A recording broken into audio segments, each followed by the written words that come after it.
The magic of Doctor Who is nothing is what it appears to be.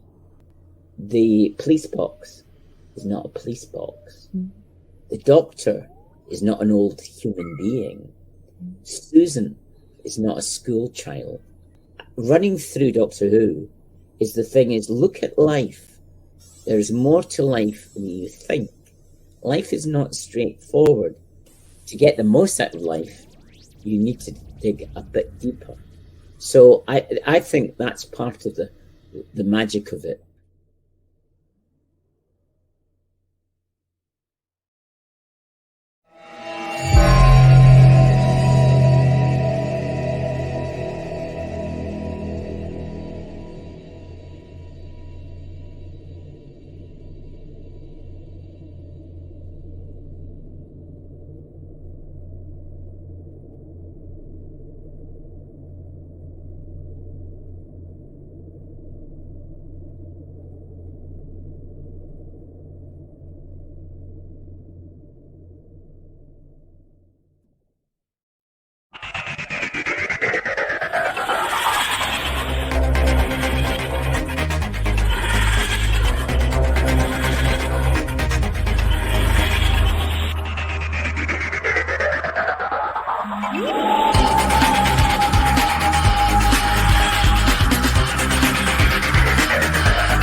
It's time for Type 40, a Doctor Who podcast from the Spacebook for the Fandom Podcast Network with me, Dan Hadley, Birmingham's king of the geeks, your designated driver, your mouth runner, mirth maker, if we're lucky, ready to deliver Doctor Who conversation and content once again here on our free-speaking, big-thinking, eclectic show for everyone, whatever decade or century you started watching, reading, or listening along to those ongoing adventures of our hero, Doctor Who. We talk about it all on this show.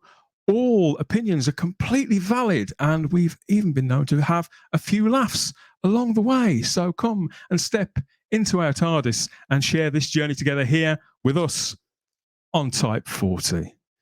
Yeah, back again here for more Type 40 Doctor Who talk from up and down your vortex.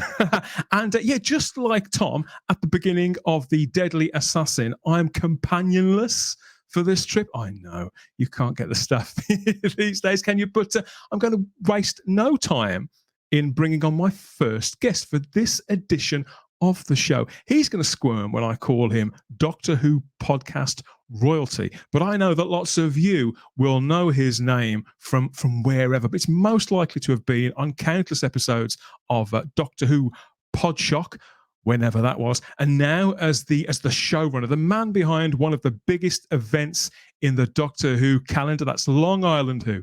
I'm delighted to welcome to Type 40 the one, the only Mr. Ken Deep. Hey Dan, how are you?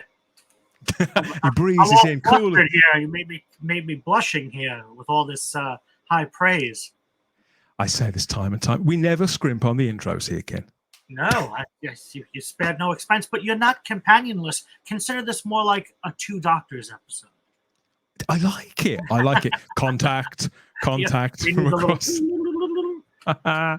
Yeah, so you have done it all in Doctor Who fandom. You've been around, I'm sorry to rub this in, mate, but you've been around for a very, very long time as a podcaster.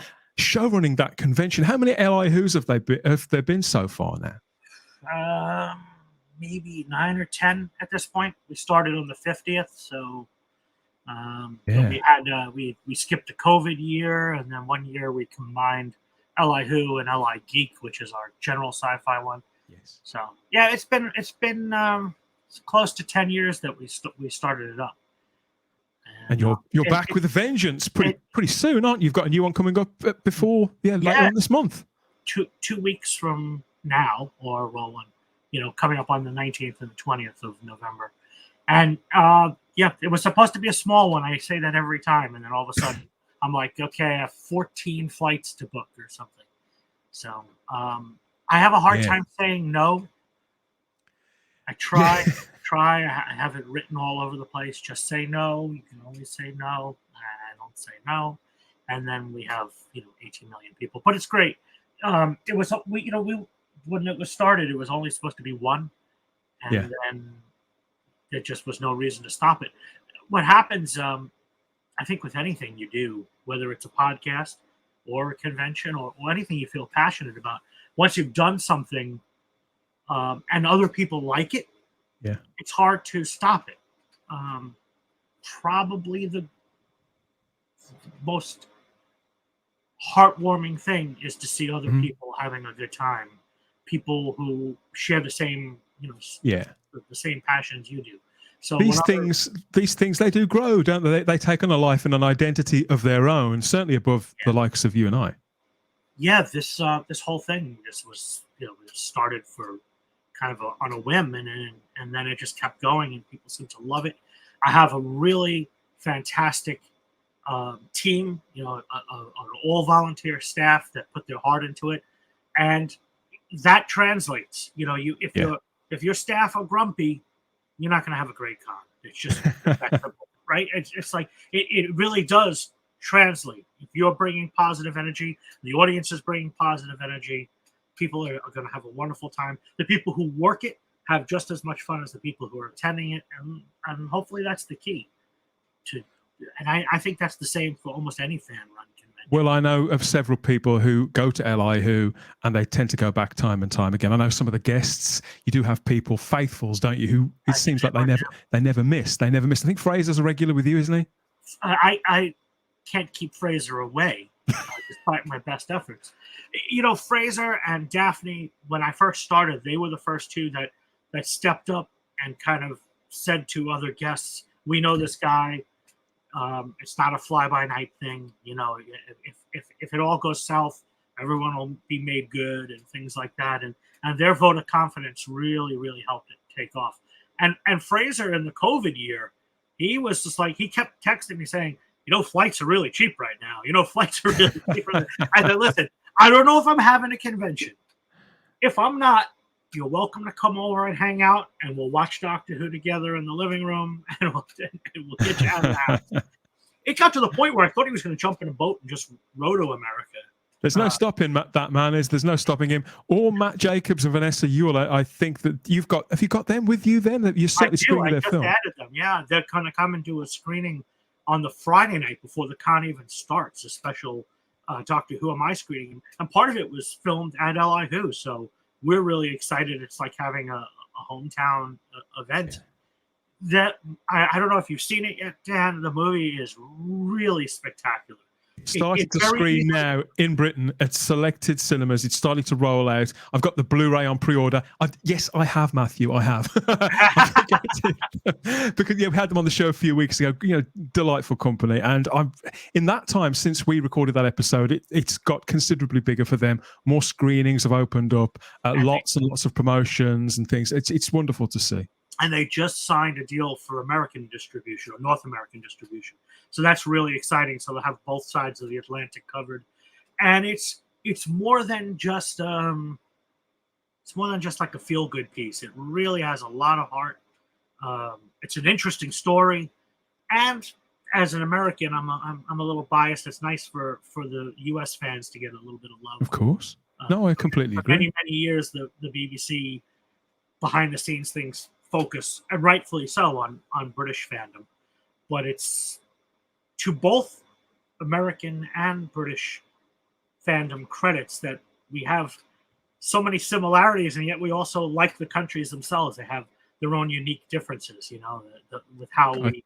Couldn't agree more. Couldn't agree more. The word is out about Doctor Who Am I and about your book as well, because this is why you're here this time, isn't it? It's not as the showrunner of Li Who or as a podcast, although you have sort of stepped into the breach again. You haven't gone rusty by any stretch of the imagination there. You're here as a writer, aren't you, this time? A writer on this brand new book. It's called A World of Demons, The Villains of Doctor Who. Should we be, we're past Halloween now, but should we be scared talking about this? No, I think that Halloween goes for 365 days. There's some people who they live Halloween year round. They do. And who doesn't like a bad guy? You know, our hero would be nothing without strong adversaries. They do say, don't they? These actors that you have on stage, numerous actors say it's much more fun playing the bad guy. Yeah, absolutely. Who doesn't like to put on the black hat for a little while? And this is my first attempt at writing, and I'm really thrilled about it. When the publisher asked me about they were sending out the copies to each of the writers, I said don't even send mine first. Send one to my mom, because I really want her to see it. You know, my mom is a voracious reader, and to have her son have something in print was a big deal. So I did it for fun, but I really enjoyed it, and I hope it continues. And I'm one of, I don't know, 15 other writers in this series of essays. It's quite the list, isn't it? 17 essays, all in all, make up this book. We're going to talk to a couple of your fellow writers in a couple of minutes. That's all coming up. You may want to make sure you've got a comfy seat, and you might have to check behind the curtains and whatever else before we get into that.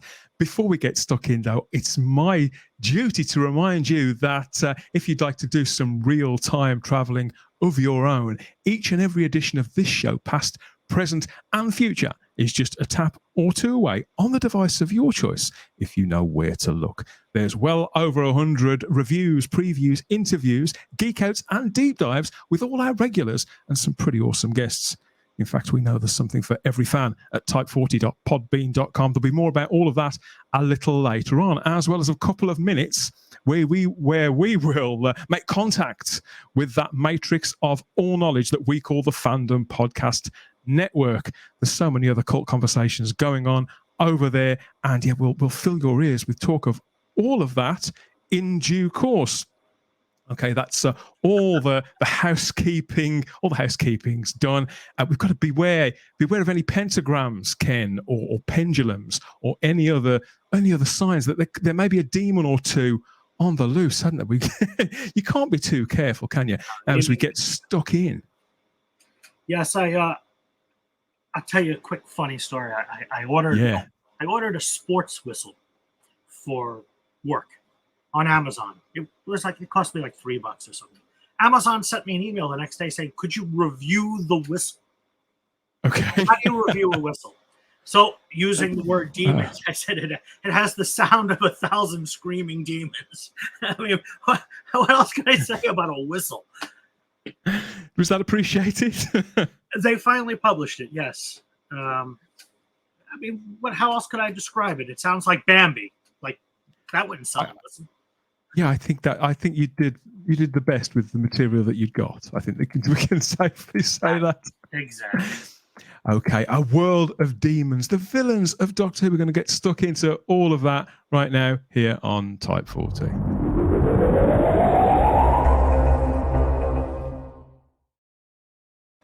Yeah, I mean, I remember my English teacher in absolute despair at the variety, or more likely lack of, in my chosen reading matter back whenever that was.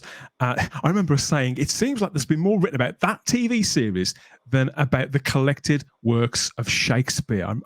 I remember that so vividly, and that was some time ago. But Doctor Who in print, it continues to expand. And perhaps unsurprisingly, in a franchise so remembered for that chill factor that it all stays with us over the decades, doesn't it? And a great many books have indeed looked at the Doctor's fierce opponents, the wrong uns, the bad eggs, the nasty bad. Well, You get the picture.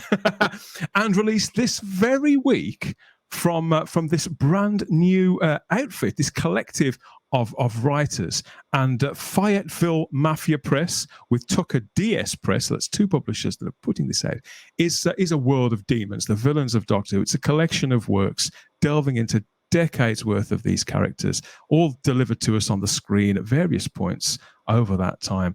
And some of the writers who've contributed to that book are with us today. So first of all, we've got Hannah Friedman. And hi, everyone. Hello, Hannah. Can you hear me? Where are you calling in from, Hannah? I'm in Chicago. She's in Chicago. It's our pleasure. And all the way from South London, we've got Shane Thomas too. Hi, Shane. Hello. Good stuff. Okay. So this is it. Demons, monsters, villains, and all this. This book is made up of 17 essays on these characters and these scenarios from Doctor Who history. So which one of you contributed, Shane? What's yours called? Mine is called, and I didn't come up with this title, but I'm very happy with the title. It's called, the title of the chapter is called Stephen Moffat Exits Stage Left. Okay. Well, which is deliberately obscure. A different kind of villain, Stephen. Sorry if you're listening. Go on, yeah. I'm actually quite complimentary towards him because this is on his final series. Yeah. And Peter Capaldi's final series. And the villains they're not tangible villains in a sense. So like if we will copy the book. If you look at the book, the cover and the back cover has many villains we associate with the show. It does. It's glorious. Yeah, it's a great cover. The Zygons, the Master, the Cybermen, and so on. My villain isn't any of them. Oh. My villain is more on two particular structures that Capaldi's Doctor the 13th comes up against in that series, embodied by one of quite forgettable characters, to be honest. But the interesting thing about that chapter is the Doctor coming up against a villain that they can't beat. It sounds almost psychological. And is this quite a personal thing? I mean, is this something that you latched onto? Have you unlocked something from your own psyche to bring this to the page, Shane?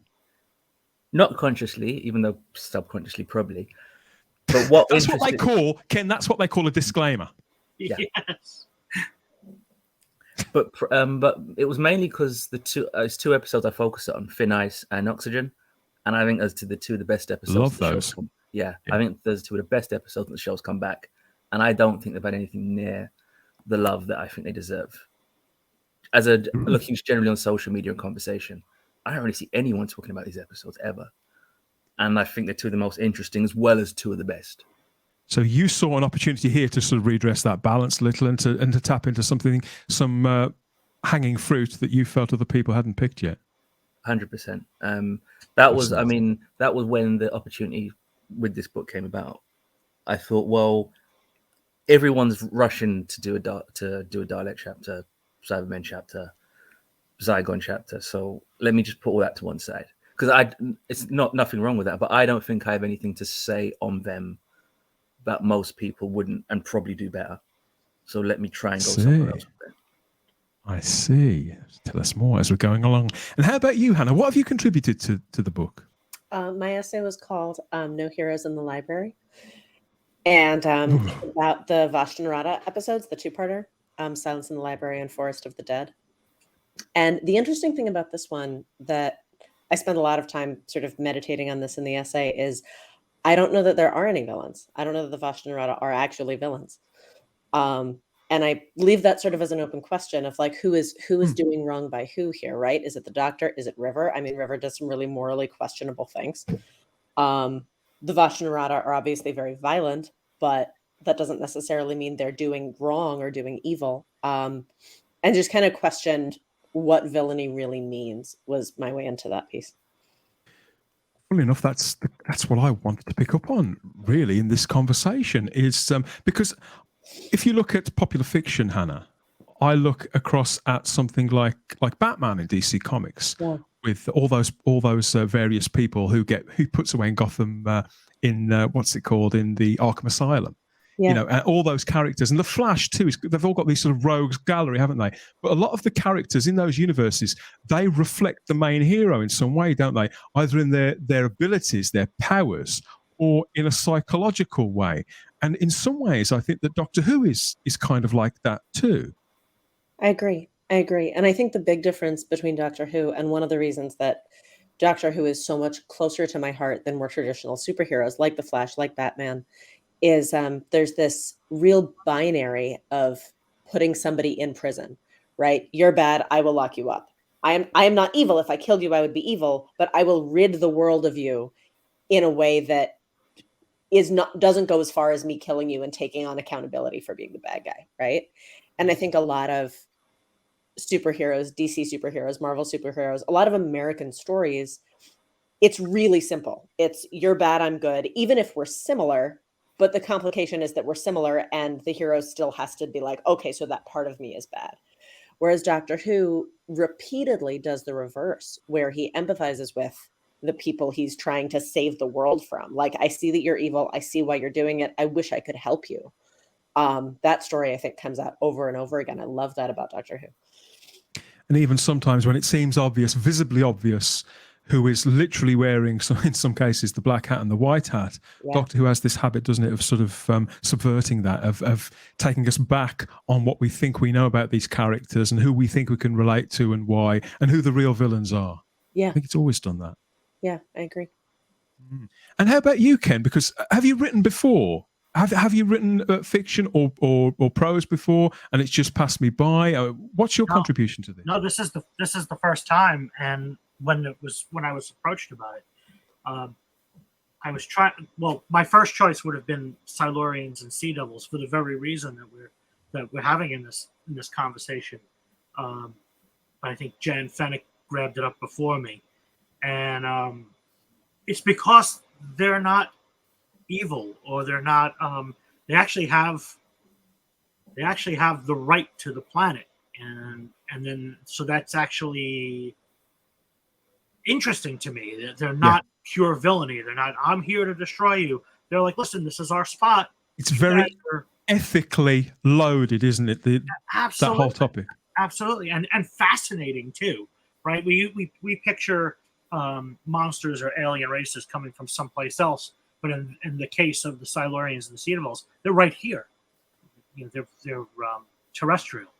So I found that very interesting. But once that was not an option, I tried to pick something that I thought would be challenging, would be fun to write, and also that would get me on panels at conventions for probably the next 2 or 3 years.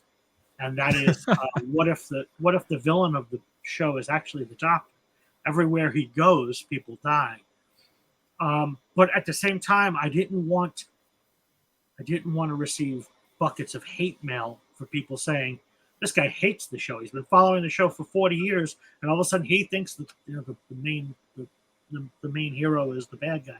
So I did it kind of tongue in cheek and had a little fun with it. I mean, my favorite line to kind of quote from my piece is, and then the third Doctor joined the army. I mean, if that doesn't sum up this sort of, you know, how does this pacifist join the army kind of thing? How does he hook up with the unit and square that circle? It's one of those wonderful contradictions that exists right at the heart of this series, isn't it? Of this fictional universe. There's several of them, and you know, people sort of scoff at that, and rightly so, because it is all very silly. It's all apparently it's all make believe. So keep it down, keep that to yourself. So you know that accepted.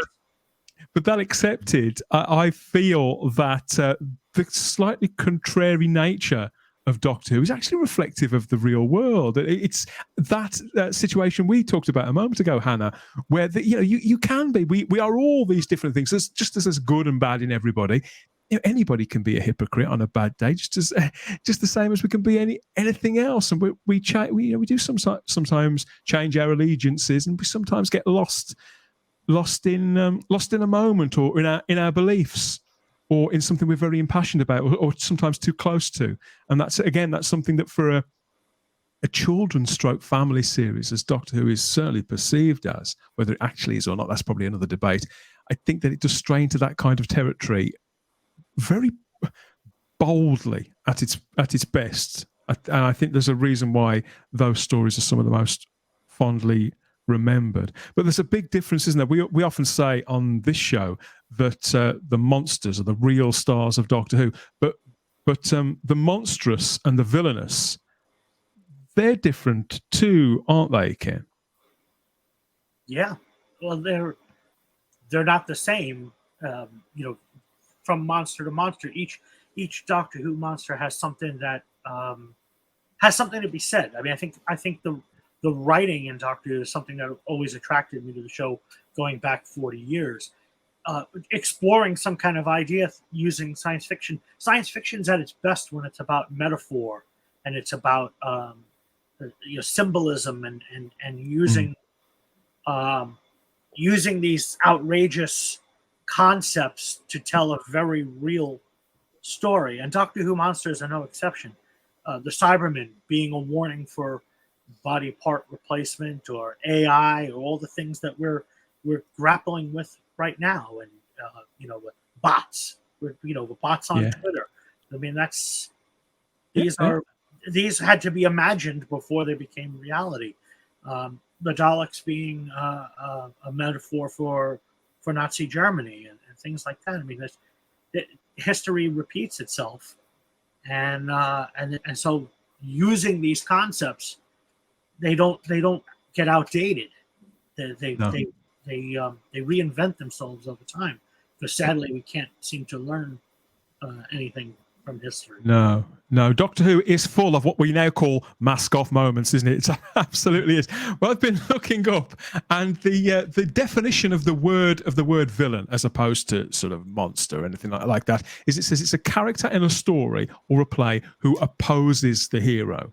That's an interesting word, isn't it? Opposes. So it's not making any judgment on the hero or the villain as such, Hannah. It's keeping things kind of opaque, and it says that secondarily it says a deliberate scoundrel or a criminal.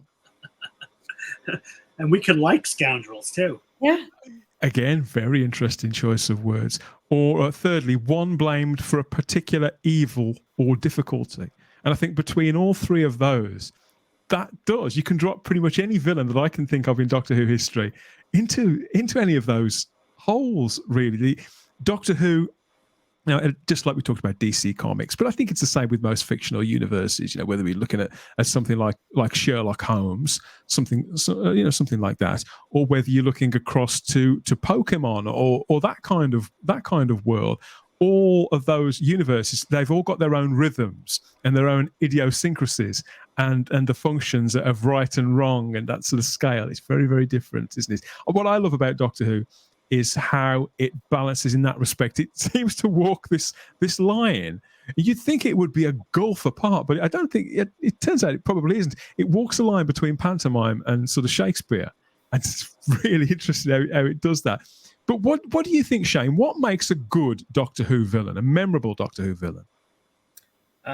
Also, can I quickly come back to something you said before? If you must. Yeah, I must. Regarding what you're saying about the Doctor as a character, as far as, like you said, we can all be a hypocrite on a bad day. Yeah. Forget genre fiction, just fiction. If you think of the most memorable characters in fiction, particularly on screen, they're often memorable because of the gap between how they see themselves and who they actually are. And it's that gap.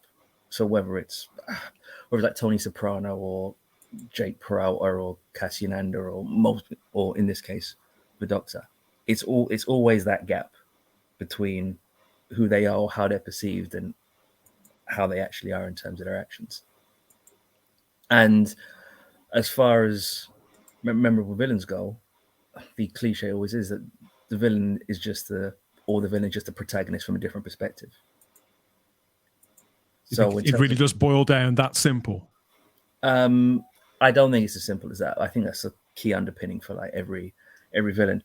This is subjective, but my personal like of villains is I actually like villains who are competent and who are very good at what they do and present a genuine challenge. So 2 weeks ago we saw Jodie Whittaker's final episode, and that for about, I'd say spoilers, but I'd hope people have watched it by now.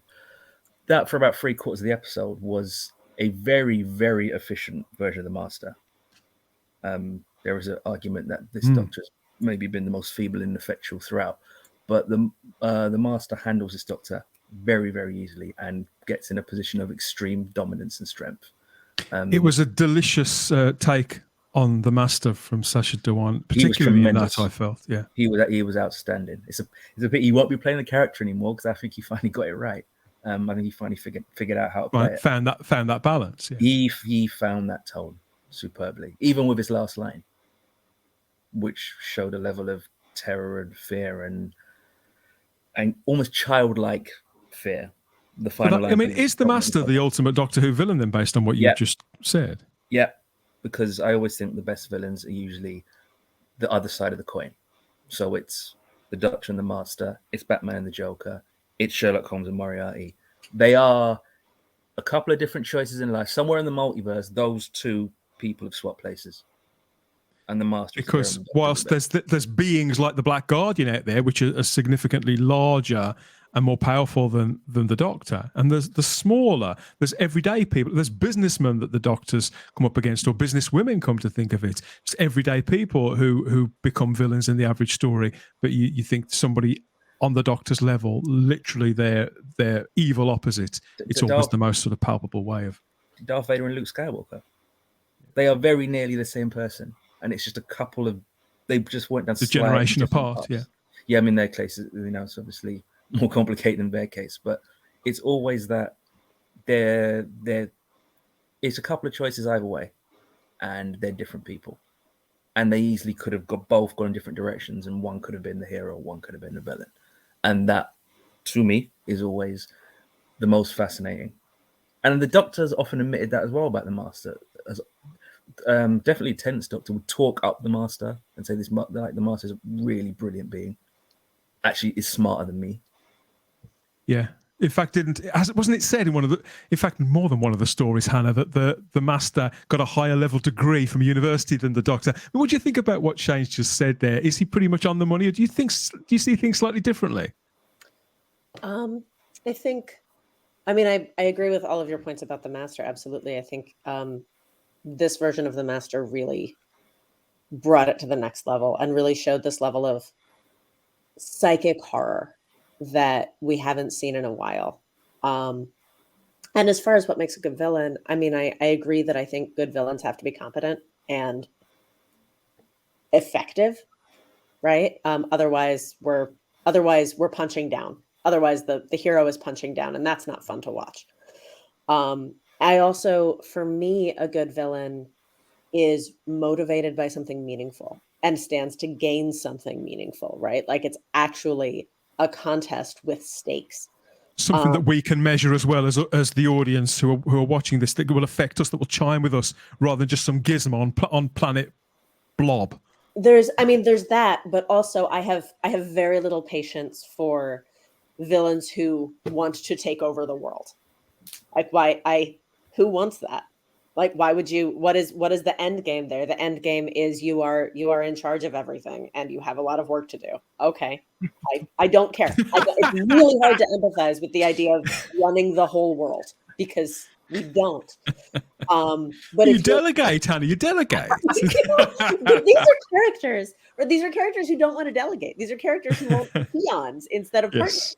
Yes. And then whereas if you look at, characters whose goal is to save their species, characters like the Silurians, characters who have a reason for doing what they're doing and stand to lose something if they lose, it makes me care about them, and it makes it a question of like who's really in the right and who's really in the wrong. It becomes much more philosophically interesting, I think, and that makes me more invested as an audience member. Well, how about as a writer? Shane explained a little earlier on about his take there about what he's found to dig into here. How about you? Is this something that you always imagined that you would write? How did this opportunity arise, and what do you feel that it brought out in you? Your understanding of not just villainy, but of Doctor Who in particular, as it made you reflect back on some of the things you've watched over the years. Oh, that's a great question. I think, well, this opportunity in particular, this has long been my favorite story in Doctor Who. I I'm a writer. That's my main, like I come to this as a writer. Are you talking about Silence of the Library, literally that story, or the dynamic? Okay. That, and I think I want to hang out in a world that's a library. I think that's fun. I want to be there. I've always loved that. You're a big reader. Yeah, I'm a big reader. Never get her out of there, Ken. No, it would be wonderful. And there's throw away the key. That same juxtaposition of I just want to live in this world. Oh, nobody gets to live in this world. There's an angst there that I think is so interesting, and everyone's hurting together.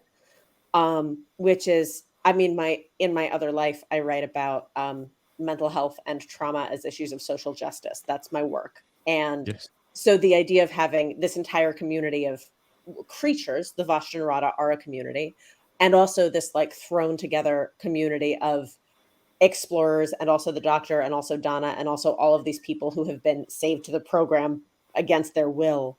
It's still a community because these are people working together to achieve a goal, and they're all experiencing this incredibly painful thing, and it's painful for all of them. You know, it's not that there's somebody in charge. It's not that there's somebody who says like, I did this thing on purpose. I know what's happening. I'm hurting you for a reason. Like they're all trying to get through it together. And that narrative is really close to my heart in a lot of ways. And I think in order to achieve this violent goal, they're required to be compassionate. They're required to support each other on both sides of it. I feel like I'm sort of talking around your question. Is that sort of what you're asking? No, but I do see exactly what you say. I mean, what I'm thinking about now, what you've just described as that story as well, is back to our own humanity. I do find, Ken, that when we open this particular can of worms, it does sort of reflect on us a little. We think, oh God, am I a little bit like that? Because as Hannah was just saying about the library, and about something as benign as that, as a library is a place of reading, a place of learning, a place of stillness. Certainly in Britain, if you so much as burp in a library, you know, somebody comes up and wags their finger, you know, you don't do it a second time, I promise you. But you know how you just described that there, I think was you wouldn't want to spend your entire life committed to a library, even if you like books, because it would be an indulgence, and indulgence is something as human beings that we should resist, because it's a sin, and you see what I'm saying? It all chimes back with a late, yeah. Absolutely. Yeah, but something almost biblical about it all. And Moffat is brilliant in that type of storytelling, right? Taking something that we think we might want positive, and maybe giving it a little twist, and mostly for fun. I don't think there's anything in Stephen Moffat's mind or heart that says, I hate libraries, I have to go destroy them. I think he's just having a little fun with us, and like you say, making us think about a little bit, you know, tickling our curiosity a little bit. Yeah. But going back to one of the things that Hannah said a little earlier that I 100% agree with her on is I yawn the minute a villain tells me they're either taking over the world or the galaxy is threatened. Because if you haven't established those stakes over a long period of time, you're really just fast forwarding to like the crisis. And there's a degree of world building that comes with that, right? You have to establish that the universe is all getting, it should take time for you to figure out, man, all these things are going wrong. It shouldn't just be like, well, the doctor said the universe is collapsing, so we better do something about it. And to the point of someone wanting to take over the world, just pure comedy, I would say that my villain who was taking over the world would, you know, I'm the administrator now. I will bog you all down in paperwork.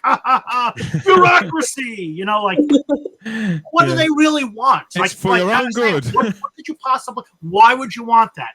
Oh, great! I got to sign paperwork now. You know, do you have the pink form or the yellow form? Like that's what you get when you take over the world. The character that I think about that's sort of so finely balanced, that's affected me over the years, and it's probably a story I've seen more than any other story, is the character of Barusa in The Five Doctors. Mm-hmm. Because obviously in that, spoilers for the 39-year-old show that you've must have all seen by now, everybody. But obviously in the process of that, we see a character that we've come to know over several stories in the past, Right. who's put over as a figure of great integrity, a man of learning, a figure of significance in the Doctor's personal life and his professional life, his life before the show. And but during the course of that, obviously he's getting old. He seems to be getting weak, and he decides in his presidency almost that he's so good at being the president, and people seem to like and respond to him well as the president. I'll carry on. People want me to be. I'd like to carry on doing this. Oh, but there's this pesky issue of mortality or running out of regeneration sort of getting in the way. But I could. It comes out of a good place. I want to serve these people. I think I can continue doing a good job. So I don't know if anybody's got a right to be immortal. I guess it should be me. And you can see where that comes from, and you can see the beginnings, that road that he travels down, but he gets to the point where he's all clad in black, doing terrible things to all the Doctors and everybody else in the story, and he's completely eclipsed and seduced by that villainous side to his nature, Shane. Yeah, and, sorry, you've thrown it to Shane, but just to your point with this. Sorry, Ken, go ahead. Yeah, it's because they establish his history in all those stories previous that there's some weight to what he does. And the thing we've been talking around is stakes. It's stakes which are key.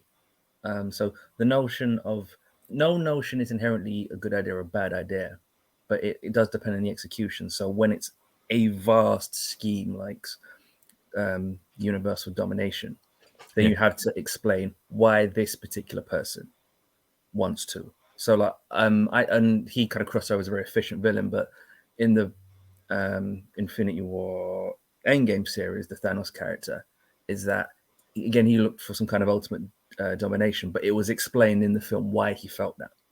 So it was his actions became legible rather than he's a big meanie. It's like his actions. You may not have wanted him to win, but you understand why he felt he had to, and why he kind of pursued his own goal with a kind of voracious zeal, a fundamentalist zeal, because it was explained why.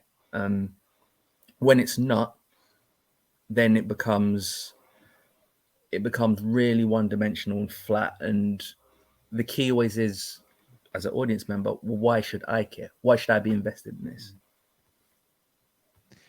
There are two editors on this title. We've got Barnaby Edwards and David Bushman. How did this project come to being, Ken? Because obviously you've got these two guys who are editing your contributions. Did they approach you all individually and pitch you, or did they come to you and say, what would you like to write about? How did the book come to being? Well, the first thing I'll say is that it's great that we have Barnaby Edwards as one of our editors, but not that Barnaby Edwards. There are two in the universe. We've had them in the same place at the same time once, and there wasn't any timey-wimey stuff that happened. But Barnaby Edwards, the Dalek operator. I recognize the name. And Barnaby Edwards, also British, but lives in New York, is the actual editor of our book. And he's the president of DWNY, which is the New York City-based Doctor Who group. He's the editor on this particular project. But he and David Bushman, I've known Barnaby for a long time because of Doctor Who New York. And Dave Bushman for a long time worked at the Paley Center, which is the Paley Center for Media is in Manhattan, LA. They've hosted some Doctor Who things here, and got to know each other. And so when he left the Paley Center, he formed Fayetteville Mafia Press, which I think started as mostly like Twin Peaks fandom publishing. That's hence where the name comes from. And they made their name there and then branched out a little bit. And when it came time to do something with Doctor Who, David and Barnaby spread the word out amongst the Doctor Who community. And I of course, was intrigued by the topic. And I'll let Hannah and Shane sort of describe how they came to it and how they either found it or were approached by Because that's a lot of writers, isn't it, Hannah? 17 writers contributing to this book. Yeah, I mean, for me, honestly, I'm new to Doctor Who fandom community. I've loved Doctor Who for a very long time, but I came across this in a online writers group saying this is a call for writers to pitch. So I just emailed them cold and pitched. And actually, originally I pitched two. I couldn't choose. I pitched two potential topics. One of them was the one I wound up writing about, and the other one was about the master, specifically Missy as the master, and that last sequence where my take on it was going to be it was pretty unformed, which is why I didn't go with it, but it was something about the idea of that redemption arc being related to her experience of PTSD from all of the horrible things she had done in her past lives and in that life too. But I didn't end up going with that. I wound up going with the other one. It was interesting though. That was a neat way. This has just been a wonderful way to meet everyone. Because I did wonder, Shane, particularly you're in South London and Hannah's in Chicago, Hannah? Yeah. And Ken's in New York, Long Island. So did you communicate between one another? Did you scrap over which characters you wanted to take, which corners you wanted to look at? And did you communicate? Is there a WhatsApp group for all you writers on this project? Or have you just been left in your little corners to beaver away on it, Shane? If there's a WhatsApp group, I'm definitely not on it. So no. So I hope the answer is no, there's not one. How it happened, I'll try and shorten the story as much as I can. Basically, a friend of mine wrote a book for this publisher about women's professional wrestling, which looks at it through the realm of pop culture and feminism. She then was commissioned by them to edit a book for them on Genji Cohen, who's the showrunner of Orange is the New Black, Weeds, executive producer of Glow. She asked me to write a chapter for that book, which I did. That book's still out now. The Women of Genji Cohen, Fayetteville Mafia Press. And because of that, she obviously has a relationship with David Bushman and Barnaby, and one of them was involved in that Genji Cohen book. They then want to do this Doctor Who book. Scarlett, my friend Scarlett Harris, who wrote the aforementioned books, put a call out. She's not interested in Doctor Who. I am. So that's when then similar to Hannah, I pitched a couple of ideas. One was already taken, Jenny Jarvis, who wrote a chapter on Midnight.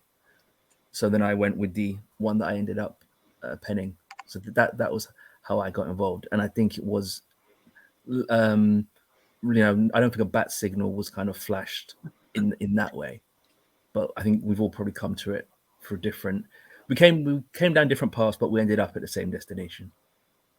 And I'm going to ask you a version of the same question I asked before. Really, how when you during your writing process were you given a word count, and with the editors? I mean, did they pass it back to you and say try taking it more in this direction? How long did it take you to write based on the notes, if any, from the editors? So you're asking me? Yeah. I mean, yes, that's exactly how it works. You do get a word count. I didn't meet it. I went over it, which I suspected I would. It does get passed back and forth, which it really helped that I hadn't written for these lot previously with the Genji Cohen book. So I had a rough idea of the process because I hadn't had any experience with that before. So it go to David and Barnaby, look at it. They say, okay, well, this is fine, but move that, get rid of that. Not sure what you mean here. You need to because presumably they'd be looking at going through everybody's all 17 stories at the same time and thinking, well, this is a collection of essays. They've got to feel like they all belong together in this book as 100%. Well, haven't they? Yeah, 100%. And also, it just always helps. Like you will, vomit whatever comes out on the page, but they're the ones who kind of do have the requisite distance from it because it's not coming from them to look at it honestly. And it can feel a little bit like the school teacher going through your mark with a red pen, but that's what has to happen for the chapter to be half decent and to be readable, because if it's not, it'll be garbage. And I don't think the final product changed massively from what I sent in first time, but there was some stuff that had to change, and definitely the order of my chapter, like the kind of last few paragraphs of my chapter were initially the first few, more or less. I don't know what it's like for Ken and Hannah. But yeah, there is. It's not like right, type this down, send it in, done. There is an ongoing process. So it was not many months, but it was weeks, months rather than weeks, I think, with me before we were like, okay, we've locked this down, we're ready to go. They're both nodding. Does that chime with your experience as well, then, Ken? Yeah. Well, I spent a lot of time procrastinating first, which I think might be. I mean, I know I'm new to writing, but clearly I fit right in because I waited till the last minute. Yeah. But that was definitely the process. Once I got going, I'd send a draft in, and I would get notes back from Barnaby or David or both of them, and they will always, it's always constructive. It's always to make the final product better. And on occasion, I said, well, I don't agree with the suggestion because this is how I envision what I'm trying to do. But most of the time, it was like very constructive things like, we'll do more with this or expand on this because this is what we think will capture the essence of what we're trying to do. And for me, it was great. It was a great learning experience. And I think like a lot of things, after you've done it once, you actually get a little itch to do it again because I want to take those things that I learned and actually get better at it. To see if I can do it without as many notes next time. How about you, Hannah? Is it the same for you? Honestly, there wasn't a lot of back and forth. I think I wound up like I submitted my first draft and they you really hit your stride. But I will say I did turn it in pretty late, so that was part of it. Is I really took my time and tried to like fit everything together, and also I work as an editor, so I had an idea of what they would be looking for and what their questions would be. So I definitely my writing process is a lot of like I write in a fugue state and then I walk away for 3 days and then I come back and I read it from a different perspective, So I sort of had a leg up on what I knew their issues would be with my first couple of drafts. That's definitely something that would benefit you as a writer. Yeah. Knowing what their expectations are, I can see what that's. And by the way, Dan, Hannah and I are representing the book in Chicago at Chicago TARDIS. I know you are. We're going to come. We're going to plug that. We're going to plug that later on in the show. Yeah. We have like a book tour. It's not my first barbecue, my friend. All right.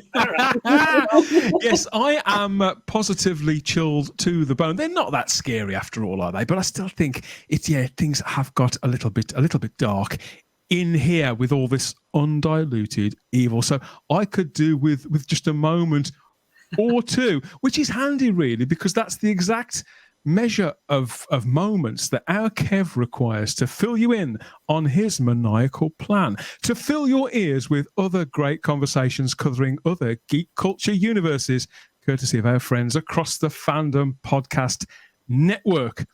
And meet me back here with the bad folks from A World of Demons, the villains of Doctor Who. We'll be back in a couple of minutes, right after Kev's told you all about.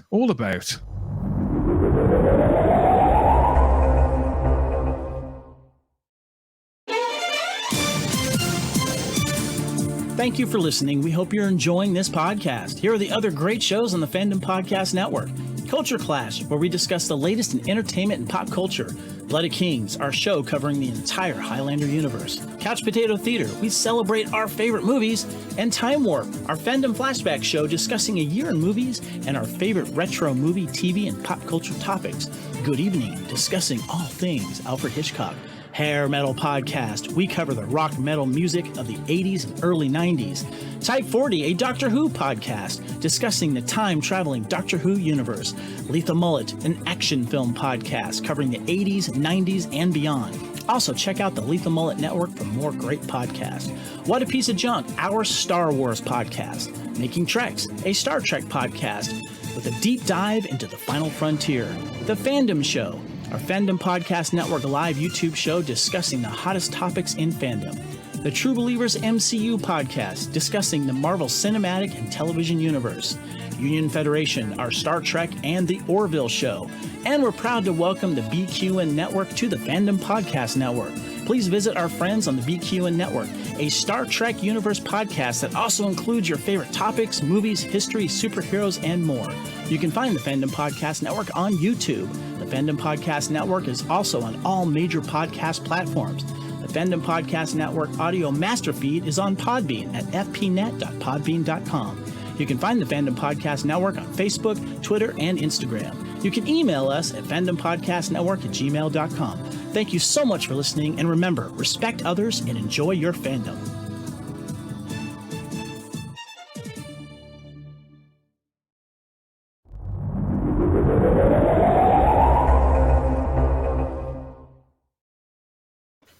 Ah, yes, we've teased, tantalized, and terrified you there. We can even clothe you too. There's merch to match all of those shows, including Type 40. If you head over to tpublic.com, search for the Fandom Podcast Network, and there you'll find a store full of all the team colours for all of the shows, on everything from the T-shirts right the way through to phone cases and tapestries and all manner of other things, bumper stickers, you name it. Seeing is believing. Treat yourself. Treat your other selves, and it all goes to support the Fandom Podcast Network into the bargain. So everybody wins. My panel of demons, they've not sloped off anywhere to concoct some diabolical scheme or whatever. They're still here, and we're going to get stuck into more about this brand new book. It's about to be published, featuring contributions from all three of my guests on this edition of the show. And yet the publicity, the whole publicity trip, it's about to kick off, isn't it, Ken? So you're in Chicago pretty soon, aren't you? How many of you? What are you doing? Are you signing copies of the book? What's going on? Yes, it started in New York Comic Con. Hannah and I were there, along with Barnaby and David. The artist who did our cover, Arlen, and Jan, and I think that was everybody, right? We had about 6 of us there. Yeah. And it was in advance of the book coming out, so we had a very limited number of books available to us to have there. And we were mobbed at the end of the panel. It was kind of fun. It was definitely left me with a good feeling after that. And then we got together. It was the first time, like, for Hannah and I to actually have a conversation. Yeah. And this, of course, is to something like we were talking about earlier, even like with Shane. This is something that we'll all share together at some point. You meet new people. You at some point, if I'm over in the UK or Shane's over in the US, and we meet up, we say, oh, well, we collaborated on a book together, and it's an icebreaker for us to meet new people, to get to know other people who share the same passions. So Long Island is coming up in a couple of weeks, and that we have a nice panel as well with the signing after it. Chicago, Hannah and I believe Charles Martin will be there as well, and we have a table there. And then Gallifrey 1 out in LA. We'll be going to Galley. We have a table out there, and some of the writers will be participating in different panels there, and I'm sure there'll be a panel about villainy that we can jump on. And Pensacon in Pensacola, Florida, as well. Mm-hmm. After that, and a brand new convention in Washington D.C. called Capital Who Fest, and that takes place in March. And I mean, the list goes on and on. We're going to be shamelessly shilling this for a while. Hannah's very nervously smiling as somebody who's new to Doctor Who fandom. Does this intimidate you at all? No, I've been an event producer for long enough that I'm in my element. I love that. I love big crowds. I love talking to new people, and I'm really excited about it. I'm looking forward to seeing you again in a couple weeks, Ken. Yeah, and I think you're really going to enjoy Chicago TARDIS. The vibe there is just so cool, and the people are so nice. It's so laid back. I think you're going to have a fantastic time. Good. I can't wait. It'll also be nice to meet more people who are in the area, assuming that there's a Chicago contingent. I'm sure there is. Yeah, actually, I left one off because Hannah and I were discussing Hannah may drop by Console Room, which is in Minneapolis in January. You'll be our lone representative there. Yeah, Minneapolis in January. You and palm trees on a little island. So is this quite strange for you as well, Ken, as somebody who show runs a convention? You've probably been going to them for decades as well. Now here you are talking about something that you've been creatively involved in. Well, like Hannah was mentioning, that it helps she feels that it helps being an editor in the writing.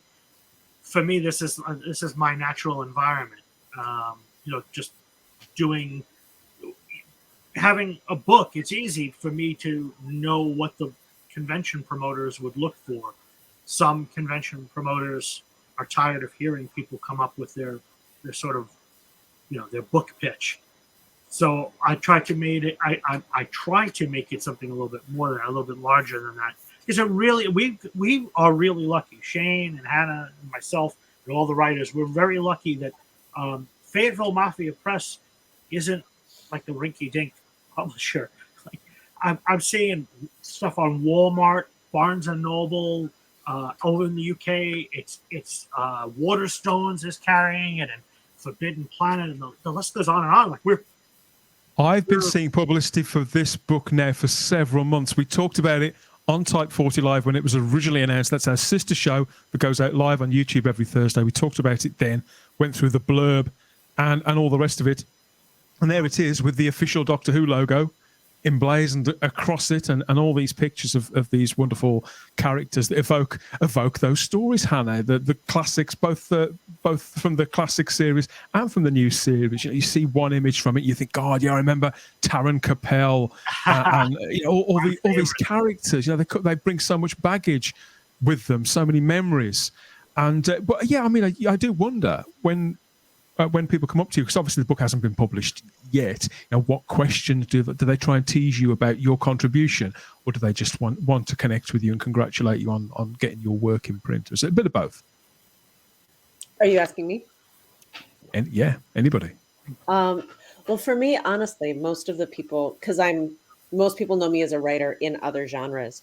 So I've got a lot of people, I've had this conversation more times than I can count, saying, "Oh, you're in a book. I want to buy it. I want to read it." And my response is, "I look forward to hearing what you think. These are the episodes you have to watch. Otherwise, you will have no idea what I was talking about." So people are supportive. Yeah, the people who are really excited to read my work, who have read my work in other areas, but have probably never seen Doctor Who. And it would be really funny to... Like, I'm sure somebody at some point is going to read it and come up to me and say, "Hey, I read this and I had no idea what you meant. Can you..." And like, please elaborate. Sit down very close to you, and they whip out a notepad and they scribble it all down. Try and put it all together. I have a group of very supportive coworkers who are all like, "Oh, we're going to buy the book. We're going to buy the book." Our coworkers, got a book coming out, and then I know it's going to, it's a whole lot of in jokes and a whole. They're gonna very politely just nod and be like, "Yep, I read it," because I'm sure that's what happened with my mother. I said, "Dude, my mother never commented on it," and I said, "Did you read the thing?" She goes, "Oh yeah, I read it the minute I got it." And I said, "Well, you didn't say anything on it because I didn't understand a word of it." How about you, Shane? Are you involved in Doctor Who fandom? You hinted earlier on you were a big fan of the show. Have you been to conventions? Do you go to conventions? Is this a world that you're familiar with already? Not as much. I did go to one of the conventions in London earlier this year in the spring, and caught COVID there. Otherwise, it was great. LFCC, Shane? It was the MCM one. Oh, MCM. I think they've actually got another one coming up with Jodie Whittaker next week. Yeah, I believe in London. But obviously, I'm not as involved in the hard part of the promotion as much as like Ken and Hannah and Barnaby.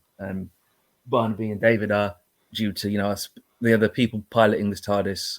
There's an Atlantic Ocean between me and them, so I have to kind of send my general good vibes across the ocean that way. I will also say, because you mentioned, Dan, obviously the book hasn't been released yet; it will be soon.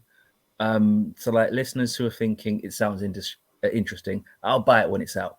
No, if you're interested, actually pre-order it now, because, and I didn't know this until recently, but the pre-orders has a big impact on the amount of copies available. So we've all had that thing, we want to buy something, you go on the website, it's sold out. It's partly sold out because they only print so many. They only print so many. There's only so many of the product available. And that's all, because of capitalism, it's done according to demand. So if you pre-order now, then people realize there's more demand, means there's a better chance of you getting the book. So I wanted to mention two things for Shane. One, we'll probably see each other next summer because I'm sure I usually travel in the summer. So hoping that we line up some UK-based conventions and then we'll get a chance to see each other in person. And the second thing was that you were traveling in the summer because you froze? You yeah. I usually travel to the UK in the summer, so I'll try to line up my timing with a convention or two. Maybe we can shield these together as co-conspirators. That sounds good to me. I also know that for my UK friends, all booksellers are wonderful booksellers, but I'm really pleased that Forbidden Planet probably has the best price I've seen on it. So it does. I mean, I mentioned this recently on my own Doctor Who podcast a few days ago that Forbidden Planet is probably it's actually like cheaper than Amazon, which is not a reason to, which is other reasons to not buy off Amazon, but the price point's one of them. Well, I'm happy to reassure you all that, as always, here on Type 40, all the major links will be in the show notes to the episode and in the description of the video track too, so people will be in no doubt about where they can get hold of a world of demons, the villains of Doctor Who, for themselves, hopefully before they all run out. That would be a great shame, I agree. And the publication, in fact, it should be published by the time we drop this, so they could well be flying off the shelves already, but you do as the guys say, get in there, get your copy. Makes a great Christmas gift too, you know. All this talk of villainy and shows past. Obviously, we're on the threshold of the show's 60th anniversary, and Shane, you mentioned Stephen Moffat earlier on. Do you think that there is still a lot of gold to be mined from this topic and from these sides to human nature in Doctor Who? And do you think that that Stephen Moffat or Russell T Davies and Chris Chibnall, are there any things that they've missed? What are the biggest things that they've missed, do you think, during their tenures as showrunner? I don't know if it'd be fair to say missed, because the thing about why I think this is my favorite fictional character, and why the show has lasted so long, is because its ability to shapeshift and kind of be anything. I mean, we won't go into talking about the current future of the show, but I do feel that the show, when Ncuti Gatwa takes over, I don't think he's going to play it like someone. Usually with certain doctors, this doctor's a bit like that one. Matt Smith was a bit like Troughton. Jodie Whittaker felt a bit like Tennant. Tennant felt a bit like Davison. I don't think Ncuti Gatwa was going to feel like anyone. And so there's always more, as long as there's people who want to watch a show. And there's always more story to tell, because there's always new ideas for stories. So I don't have, like, we can sometimes as fans get a little bit paranoid and concerned about the future of the show.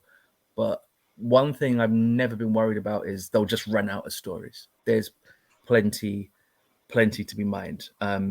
As long because as obviously as humanity changes, as the world changes, our ideas of heroism change, and therefore so do our ideas, our concepts of villainy, and how that manifests itself in day-to-day life, doesn't it? And which does affect our fiction.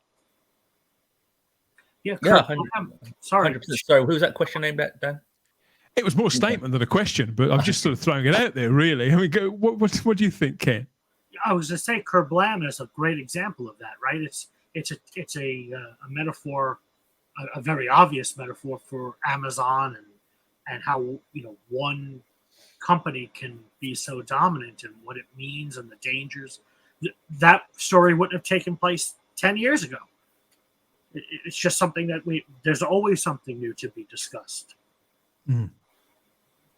Makes you wonder, doesn't it, what's brought Russell T Davies back to the show? Hannah, you know, he was there. He was the guy that brought Silence in the Library. He was showrunner during that time. It does make you wonder what's brought him back to the show, what new he's seen, and the stories that he wants to tell about us, about the good and not so good sides to all our nature and humanity and the world, as well as the fantasy, the fantastical. How do you feel about Russell coming back?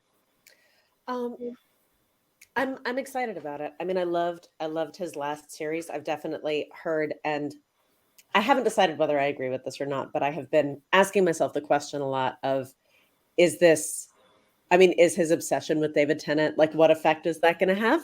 You know, that's a conversation that I haven't really come down on either side of it, of like whether friendship, I think. you know, Friendship. yes, Trusted friendship and working relationship. Obsession is rather a loaded word. simply in terms of, I guess, I mean, it's not even him, it's really more of the fan base. I mean, there are so many, he is so many people's favorite Doctor, and he might be my, like, I love him. I don't know. It's interesting to see how we're going to go from what's coming up next into Ncuti Gatwa. And I think, but I do think one thing I'm very, very excited about, and I'm trying to maintain this excitement and not concern. And the concern has nothing to do with Davies and everything to do with the world that we're living in, right? A question that's been asked by radical leftist fans of science fiction, which is a community I'm very much a part of, for years is, but what about racism, right? How do you have a person of color travel back to a few hundred years ago in any country, especially the US? You know, how do you deal with these issues? How do you deal with the way that systematic oppression has evolved over time, and how dangerous it is for somebody who is not a straight white man to exist as themselves in other time periods? And I'm really hopeful that Davies is going to be able to address that in a nuanced, meaningful way. I mean, I think it would be difficult to avoid talking about that question. Why do you think that? Just because Ncuti Gatwa was the first person of color to play the Doctor. Does it matter? It's just the color of his skin.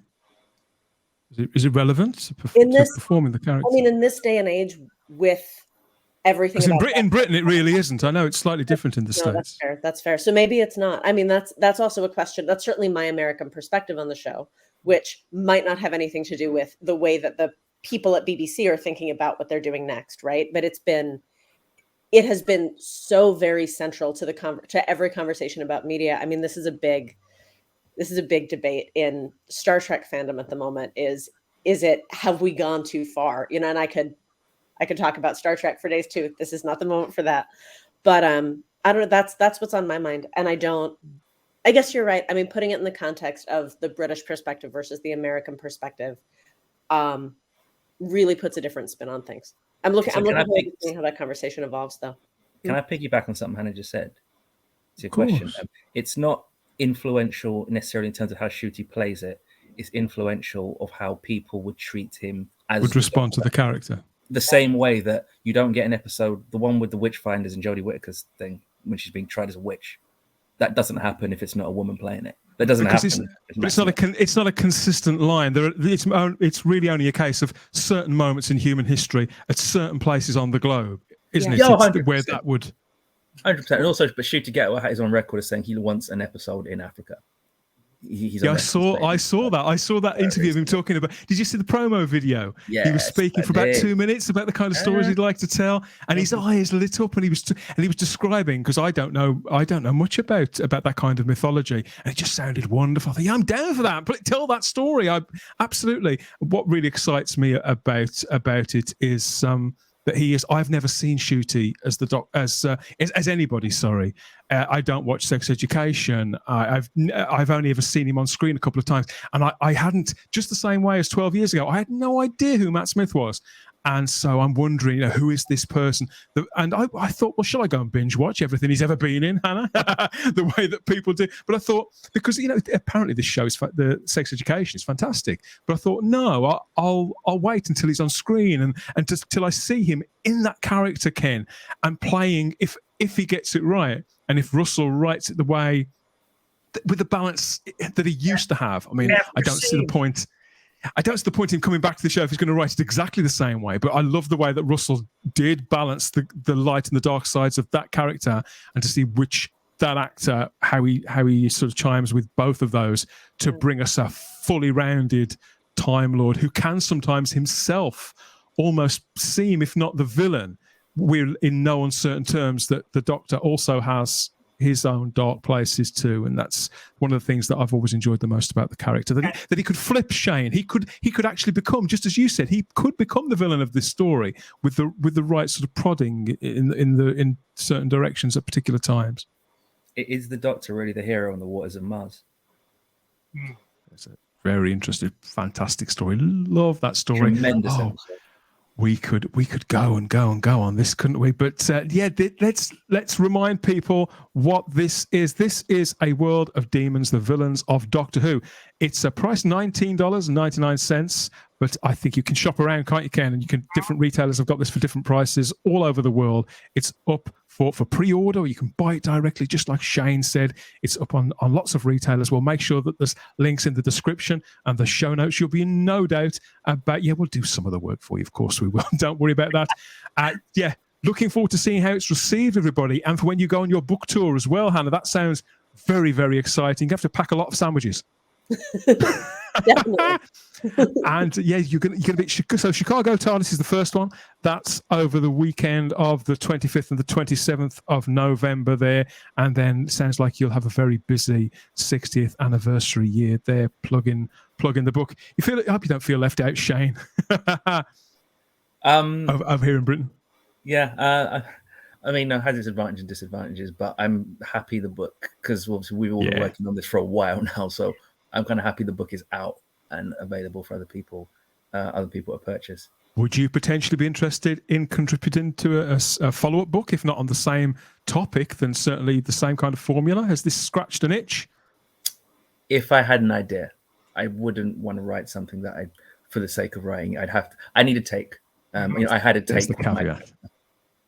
Because we do this. I mean, if you're skilled, if you're an editor and a writer, just like Hannah is, or a lifelong fan like Ken is, we do this partly, I think, to challenge ourselves, Hannah, to see if we can. Like, say you were offered this, you just go for it. I'm not a part of Doctor Who fandom, but I like this show. I can do this, and I think this is why this show appeals to so many creatives, and whether they're artists or writers or cosplayers, it's the same thing in principle, isn't it, Ken? You must meet so many creative people running conventions, running panels and things. And this is actually, you said a lot. Well, Hannah maybe doesn't feel like she's part of fandom. She is now, because this book is going to be out, and people are going to want to converse.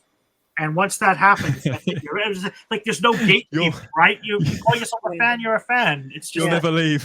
They've got you. Nice to be here. and the wonderful part about Doctor Who is you can pick your spot. You can take the whole thing, or you can say, well, I'm just a fan of Matt or David or Tom Baker, or whatever you want. There's no rules. There's no rules. No. It's a television show. There's no rules. There's no, I was trying to think of some kind of catechism behind it. There isn't. There isn't. A TV show. This is meant to be fun, and this is meant to get us thinking. And we do have a great community. You meet new people. They're very open-minded. We chat about things like this, about villains, about heroes, about anything. And it's meant to get people thinking and talking, because. And comparing their takes, I always think as well, because no take on this show and these stories is necessarily wrong. It's a lot more subjective than I think than a lot of us are really aware until if we get a little bit older, get a few grey hairs coming in. I don't know. Certainly, the only thing that we are bound by are the laws of space and time, and that goes at Type 40 too, because that's the old girl starting up and calling time on yet another edition of the show. I'll be back with another one soon. Look out for that wherever you found this. It could have been at the dedicated home feed for Type 40, type40.podbean.com, or maybe we rolled up on the podcatcher of your choice. We're on all the major podcatchers. You name it, we are there. Podbean itself, Podbay, Apple Podcasts, Google. We're absolutely everywhere, doing great on Spotify too. I think that's the one I prefer. Even I can use that. It's that easy. So look out for us on Stitcher, iHeartRadio, tune in, all those places. We're also on YouTube, the world's largest streaming platform, here on the Spacebook channel. And we're still on the fabulous Fandom Podcast Network's own master feed that's loaded up with all those treats for your ears. Never mind on the weekly, it's coming at you on the daily. So please consider a trip sideways in time for more quality shows from the FPN. Now, maybe you'd like to have your say about all of this. Why not reach out to us all at Type 40 through our social medias, Instagram and Twitter at Type40 Doctor Who, or you can email us, type40doctorwho@gmail.com. And if you're feeling really brave, this is the hardcore stuff. You can get yourself real-time extra dimensional chit chat over on Facebook in the Type 40 Facebook group. That's absolutely loaded with regeneration upon regeneration of Doctor Who fans from all over the world, remembering the classic series, talking about the new series, and speculating about the all-new series due to start around November 2023 with those anniversary specials, then into 2024 with Ncuti Gatwa, Russell T Davies, and whoever else they bring along to. It's a very exciting time to be a Doctor Who fan. We're talking about it all on Facebook there in the Type 40 Facebook group. Don't forget Type 40 Live, our live stream magazine show here on YouTube. That's every Thursday from 8 p.m. Usually for a couple of hours, we talk about the news. We gas about all manner of things that are coming up in conversation, not just amongst ourselves on the panel, but with you guys out there in the live chat. People can comment along with everything that we're talking about, and we'll do our very best to answer as many of those as we can on Type 40 Live. Okay, what else? What else is to come? Let's have some social media links. Where can people get in touch with you, Ken, to keep tabs on all the convention stuff, on the book, how well it's going, where you're going to pop up promoting it next, or just to chew the fat about Doctor Who and whatever else you're into? Do you do Twitter and Insta and all these other things? Yeah, I'm at Ken Deep on just about everything. Instagram, Facebook, Twitter. Go deep. I find myself using Twitter a little less these days. But yeah, I'm all over the place. Easy to find. And of course, LongIslandDoctorWho.com is the convention website. And Dan, thanks so much for having us. Really, this has been fantastic to spend a little time. Nice to meet Shane virtually. And Hannah, I'll see you in a couple of weeks in Chicago, where it'll be a little bit chillier than it is here in New York. Yeah, a little bit. It's been a pleasure. Yeah, thank you. How about you, Hannah? Where can people connect with you? Do you do all the social media stuff that Ken doesn't do, or? I do. I'm K Hannah Friedman on Facebook and Hanecdotes on Instagram. Yeah, those are the best places to find me these days. Yeah, and thank you so much to everyone. It's been a pleasure to chat with all of you. I'm excited for our little book tour around the rest of the country, and I'm excited to see more of you, Ken. Cheers. I'm excited for you all. I love hearing about projects like this. I mean, particularly, I think the Doctor Who fans in particular, not me. I'm not a big reader. If it hasn't got pictures in, it tends to blow my mind now. I'm a bit of a comic book guy, so I'm not a massive reader myself. I used to be, but I know a lot of Doctor Who fans really are. But this is, in truth, this is why I like books like this, because I can sort of pick them up and put them down. I can read one of the 17, and then I can look at it again in a couple of days or a couple of weeks and read something else and chew it over. And that's enough. I've got a very, very small brain, very, very small brain. So it's just fine for me in those bite-sized chunks. Shane, you mentioned earlier on you do a Doctor Who podcast as well. You just dropped that out there. Apparently there are other Doctor Who podcasts, Ken. Who knew about this? Tell us the name of your podcast, if you like, but also any social media you'd like to tell people about, any other work that you may do, written word, spoken word. Just give them a blast of where they can get more of Shane Thomas. The podcast is called Analyzing Doctor Who. The title's self-explanatory, and the only social we have is... There's no fat on that, mate. No. Do you know how long it took me to come up with that title? I mean, that's another story. But the Twitter handle is at Analyzing DW. It's the only social media that we do, and our podcast is nowhere near as regular as yours. Like, I'm currently editing our most recent episode, but as far as like Doctor Who conversation, always available there for that. There you go. So that's all the places you can find Shane, Hannah, and Ken, and they'll be in the... I know, we do the work for you, as always. They'll be in the description of the video and the show notes of the podcast as well, so you'll be in no doubt about where you can catch up with them and where you can get hold of this book too. Get it in your life, get it on your shelves, or gift it to the Whovian I said Whovian. That's an American word. I shouldn't say that. Sorry. No, that's a great word. You can gift it to the Whovian in your life. You can find me on Instagram and Twitter as the Spacebook, where I'm wheezing and groaning, ranting and raving about all things geeky inside and outside of the TARDIS, whatever catches my eye, my imagination, or both. And now and again, I even talk about real life. I put a picture of my son up the other day. I hope he doesn't see. Yes, so that's where you can find me on social media. Thank you, everybody, for your company. It's been a blast. I'd love to have you back at some point. I'd talk about a book or talk about anything else, just like talking about Doctor Who, really. So thank you, everybody. And thanks to you for listening. we always have the time if you have the space here at Type 40. But that's it for this time. You take care of yourselves. We'll catch you again soon. Bye-bye. Bye-bye.